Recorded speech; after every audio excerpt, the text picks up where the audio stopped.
की साखर खाणं चांगलं, साखर खाणं चांगलं, बरोबर की नाही? मग तसं देव व्हायचं की देवाचा भक्त बनायचा, देवाचा आनंद घ्यायचा, मुक्तीचा आनंद, साखरेची गुढी घ्यायची असते.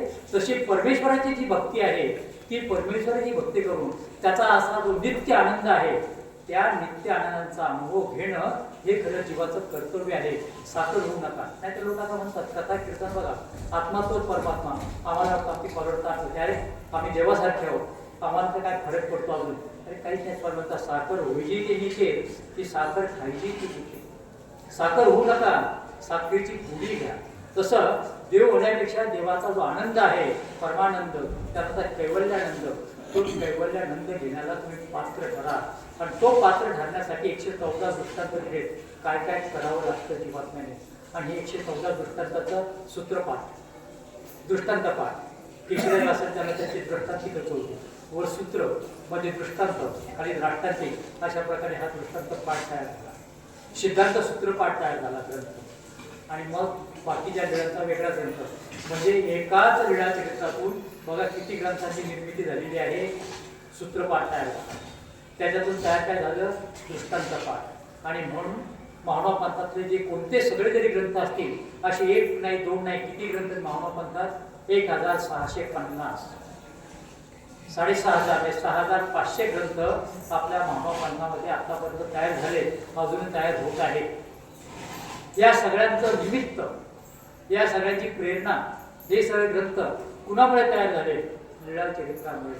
आणि त्यामुळे लीळाचरित्राला म्हणतात सर्व ग्रंथांचा हा बीज ग्रंथ आहे. बीज तुम्हाला समजतं, आपण शेतकरी माणसं आहोत, एक बी टाकावं, लहानसं बी असतं, परंतु जर झाड तयार व्हावं असं वाटत असेल, पीक यावं असं वाटत असेल, तर बी नसेल तर पीक येत नाही. बी कसदार असेल पीक तसं दमदार येतं. तसं लीळाचरित्रातून सगळ्या आपल्या ज्या कल्पना आहेत, विचार आहेत आपल्या लेखकांच्या, कवींच्या, अभ्यासकांच्या, त्या सगळ्यांची प्रेरणा, त्या सगळ्यांचं मूळ काय असेल तर ते लीळाचरित्र आहे. आणि म्हणून महानुभाव पंथात लीळाचरित्र हा सर्व साहित्याचा बीज ग्रंथ आहे. संस्कृत ग्रंथ निर्माण झाले, आद्य कवयित्री महदंबा निर्माण झाली, काय काय नाही महानुभाव पंथामध्ये. आणि त्यासाठी आता शब्द आला अभिजात मराठी. अभिजात मराठी आपल्या मराठी भाषेला शासनाने दर्जा दिलेला आहे श्रेष्ठ भाषेचा, उच्च दर्जाची भाषा, रसपूर्ण भाषा म्हणून. पण तिला तो दर्जा मिळण्याला कोण कारणीभूत आहे त्याचा विचार केला पाहिजे. बंधन वगैरे न शासनाच्या पुढे हे भारत सरकारच्या पुढे सगळे महाराष्ट्रातले ग्रंथ त्यांचे सगळे जे आहेत दाखवावे लागले. आणि त्यावेळेला मराठी भाषा प्राचीन कशी आहे, नुसती प्राचीन असून उपयोग नाही, ती रसपूर्ण कशी आहे, ती दर्जेदार कशी आहे, ती चांगली कशी आहे, तिच्यामध्ये किती ग्रंथ निर्माण झाले, ती ग्रंथ निर्माण झाले नाही, हे सगळं सिद्ध करणार. कोर्टात जसे पुरावे द्यावे लागतात तसं केंद्र सरकारकडे सगळे पुरावे सादर करावे लागले. रंगनाथ पाठारे नावाचे संशोधक आहेत आपल्या, डॉक्टर रंगनाथ पाठारे, त्यांच्या अध्यक्षतेखाली समिती नेमलेली होती. त्या समितीला नाव होतं मराठी भाषेची अभिजात भाषा कशी ठरेल याचे पटवून देण्यासाठी केंद्र सरकारचं शिष्टमंडळ ते घेऊन गेले. आणि त्यावेळेला त्यांनी सगळे ग्रंथ सोबत नेले. पण त्यात त्यांना सगळ्यात जास्त उपयोग कोणाचा झाला असेल लक्षात घ्या. महानुभाव पंथाच्या पोथ्या, महानुभावांचे ग्रंथ हे त्यांना सगळ्यात उपयोग आले. कारण महानुभाव पंथाचे ग्रंथ हे 12व्या शतकापासून 700 वर्षापासूनचे आहेत. त्या नुसत्या नोंदी नाहीत. किराणा दुकानदाराकडे जशी नोंद असते जमा खर्चाची, किराणा मालाची जशी नोंद नाही आहे. अतिशय रसपूर्ण, अतिशय दर्जेदार, चांगली भाषा, उच्च दर्जाची भाषा, विस्तार मोठा. आणि हे ग्रंथ अखंडितपणे तयार केले. ते सुद्धा कसे तयार केले तुम्हाला मी सांगितलं. जंगलात जायचं, आपले साधू त्यावेळेला फिरत असत आणि जंगलात गेल्यानंतर लेखन करायचं. मांडी घालून बसायची, टेबल नाही, खुर्ची नाही, काहीच नाही, पंखा नाही, झाडाखाली बसून जमेल तसं मांडी घालून लेखन करायचं. सगळं सामान खांद्याला लावायचं. रात्री परत संध्याकाळी प्रवास सुरू, दुसऱ्या गावाला जायचं, परत लेखन करायचं. असं करून करून आपल्या लोकांनी असे अभिजात ग्रंथ केले. आणि ते ग्रंथ बघायचं बघा, बाबांना भेटा, कोणत्या आपल्या साधूंना भेटा, प्रत्येकाकडे असे 500 700 वर्षापूर्वीचे जुने ग्रंथ, त्या पोथ्या आज उपलब्ध आहेत.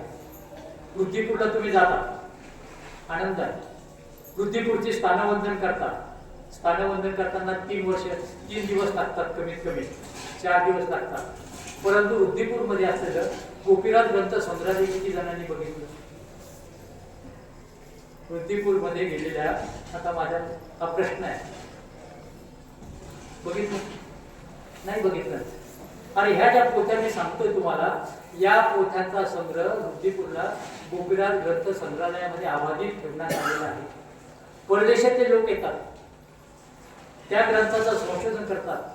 डॉक्टर हॅनफेल्ड हाऊस नावाचे अमेरिकेत एक विदुषी विद्वान, तिथल्या विद्यापीठातील काम करणारी एक अभ्यासिका महाराष्ट्रात येते. गोपीनाथ बाबांना पत्र लिहिते, बाबा मला तुमच्याकडे ग्रंथ संग्रह पाहायचा बघा. एक अमेरिकेत जन्मालेली, अमेरिकेत राहणारी बाई मराठीमध्ये ग्रंथ पत्र लिहिते, तुमच्या ग्रंथ संशोधनासाठी मला यायचं आहे संग्रहालयात, मी येऊ का? माझी राहण्याची व्यवस्था होऊ शकेल का? मला परवानगी आहे का? आणि बाबांची जेव्हा परवानगी मिळेल तेव्हा त्या बाई येतात, 4-4, 5-5 दिवस राहतात, संशोधन करतात, अमेरिकेत जातात, आणि अमेरिकेत गेल्यानंतर त्याचं इंग्रजी भाषेमध्ये रूपांतर करतात. बुद्धिपूर चरित्र, गोविंद प्रभूंचं चरित्र त्यांनी संशोधन केलं, पोथ्या पाहिल्या, अमेरिकेत गेल्या, आणि अमेरिकेत गेल्यानंतर अमेरिकेत लिहिला एक ग्रंथ, डीड्स ऑफ गॉड इन वृद्धिपूर. वृद्धिपूरमध्ये केलेलं कार्य परमेश्वर अवताराचं या शब्दाखाली गोविंद प्रभूंचं चरित्र लिहिलं. सूत्रपाठ बघितला, सूत्रपाठाचं संशोधन केलं, आणि अमेरिकेतल्या विद्यापीठामध्ये सूत्रपाठ इंग्रजीमध्ये प्रकाशित केला. तो अभ्यासाला ठेवण्यात आलेला आहे. तिथले विद्यार्थी प्रकारचा अभ्यास करतात. परदेशी लोक आपल्याकडे येतात. आयन लेसाइड नावाचे इंग्लंडमधले गृहस्थ आहे, संशोधक, इंग्लंडमधले गृहस्थ आपल्याकडे आले, वृद्धिपूरला गेले, पोथ्यांचा संग्रह बघितला, वेगवेगळ्या मार्गांना भेटी दिल्या, त्यांचे ग्रंथ बघितले, आणि काय केलं? महानुभा पंथातले जेवढे ग्रंथ आहेत त्या ग्रंथांची त्यांनी यादी तयार केली. 6500 ग्रंथांची यादी त्यांनी तयार केली, आणि ती काळाप्रमाणे 11व्या शतकातले ग्रंथ कोणते, 12व्या शतकातले कोणते, 13व्या कोणते, 14व्यातले कोणते, 16व्या कोणते, 17व्या, 18व्या शतकापर्यंतची यादी त्यांनी तयार केली. आणि ती यादी मराठीतही तयार केली, इंग्रजीतही केली, आणि भारत सरकारने ती प्रकाशित केली आहे. म्हणजे परदेशची माणसं अशा प्रकारचा संशोधनामध्ये रस घेतात, आणि त्यांची उत्कंठा कुठे दुसरीकडे कोणत्या पंथात पूर्ण होत नाही. इतर कोणत्या पंथात अशा प्रकारचा ग्रंथांचा संग्रह नाही. आमच्याकडे कोणत्या मार्गामध्ये जा, तुम्हाला प्रत्येक साधूकडे 5-5, 25-25 पोथ्या सापडतील. हे अमूल्य असं धन आहे. पण शेवटी कागद आहे, कागदाला वाळवी लागते, कागद जळतो, खराब होतो, तेलकट होतो, खराब होतो, काही दिवसांनी ग्रंथ मिळणार नाही. मग त्याची प्रतिलिपी तयार करणं ही जबाबदारी, त्यासाठी संशोधन करणं ही जबाबदारी, आणि हे काम साधूनेच करावे असं काही बंधन नाहीये, तुम्ही करू शकता. आता 1 वर्षापूर्वी त्यांनी नुकतीच दीक्षा घेतली. अनिरुद्ध भावे नावाचे यवतमाळचे गृहस्थ आहेत, वय 65 वर्षाचं आहे, आता रिटायर होऊन गेले. अनिरुद्ध भावेंच्या सोबत नेहमी एक लॅपटॉप असतो. त्यांना मी विचारलं कशासाठी, म्हणजे मला ज्या ज्या ठिकाणी पोथी दिसेल त्या त्या ठिकाणी त्या पोथीचं मी लगेच स्कॅनिंग करतो, आणि ती पोथी माझ्या लॅपटॉपमध्ये मी लगेच शब्दबद्ध करून ठेवतो. त्यांच्याकडे असं जवळजवळ 450 पोथ्यांचा संग्रह लॅपटॉपमध्ये करण्यात आलेला आहे. त्यांना आता आबा कपाटे या नावाने प्रसिद्ध झालेले आहे. अशी माणसं आहेत संशोधक. डॉक्टर कोलतेचं सगळं आयुष्य ते संशोधन करण्यात गेलं. आश्चर्य वाटेल, डॉक्टर कोलतेंनी आपल्या पंथाच्या पोथ्या वाचता वाचता नजर गेली, काय करावं, पोथी वाचनाला नजर चालत नव्हती, भिंग आणला होता, डोळ्याला भिंग लावायचे, आणि तो भिंग लावून एक एक शब्द, एक एक ओळ ते तपासायचे, आणि त्याचं लेखन करायचे. संशोधन करता करता डॉक्टर कोलते संपले. 34